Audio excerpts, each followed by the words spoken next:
আজি 5 জুন 2025 প্রত্যেক বছরের 5 জুন তারিখে বিশ্ব পরিবেশ দিবস গোটেই বিশ্বতে উদযাপন করা হয়। তার লগত সংগতি রাখি আজি আমি 5 জুন তারিখে আমার আমবাড়ি জাতীয় বিদ্যালয়ত বিশ্ব পরিবেশ দিবস উদযাপন কৰিবলৈ লৈছো। মৰমৰ ছাত্ৰ ছাত্ৰীসকল, বিশ্ব পরিবেশ দিবস মানে কি?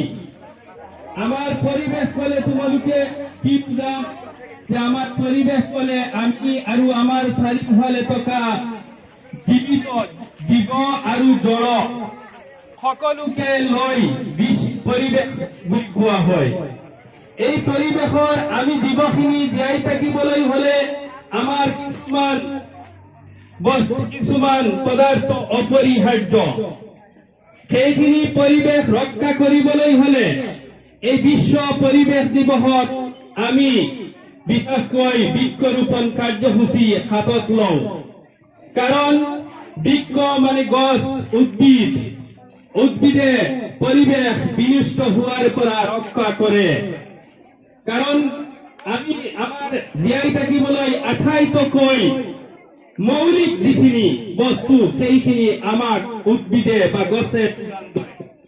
1 নম্বৰ, আমি উশাহ নোলোৱাকৈ 5 মিনিট সময় আমি জীয়াই থাকিব নোৱাৰো। এই উশাহত লোৱা অক্সিজেন আমাক উদ্ভিদে যোগান ধৰে। উদ্ভিদৰ পৰা আমি অক্সিজেন পাওঁ। উদ্ভিদৰ পৰা আমি আমাৰ আহাৰ খাদ্য আমি পাওঁ। সেইভাবে উদ্ভিদে আকৌ আমাৰ শৰীৰৰ লগত অতি বিষাক্ত গেছ কাৰ্বন ডাই অক্সাইড যেটো আমি নিশাহত এৰো, এই কাৰ্বন ডাই অক্সাইড গেছটো পৰিবেশত যেতিয়া অত্যাধিক হৈ যায় তেতিয়া পৰিবেশ বিনষ্ট হৈ যায়। কারণ কার্বন ডাই অক্সাইডে গোলকীয় উষ্ণতা বৃদ্ধি করে। গোলকীয় উষ্ণতা বৃদ্ধি হওয়ার ফলত অত্যাধিক গরম হয়। আজিকালি যে অত্যাধিক গরম সহ্য করিব নোৱাৰা গরম, তার একমাত্র কারণ হচ্ছে বায়ুমণ্ডলত কার্বন ডাই অক্সাইডের পরিমাণ অধিক মাত্রাত বৃদ্ধি হওয়া। পরিবেশ দিবস পালন করক। পরিবেশ দিবস পালন করক। পরিবেশ দিবস পালন করক।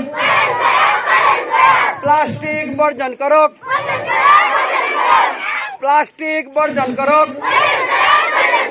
গছ পুলি রোপণ করক। পরিবেশ দিবস পালন করক। গছ পুলি রোপণ করক। গছ পুলি রোপণ করক।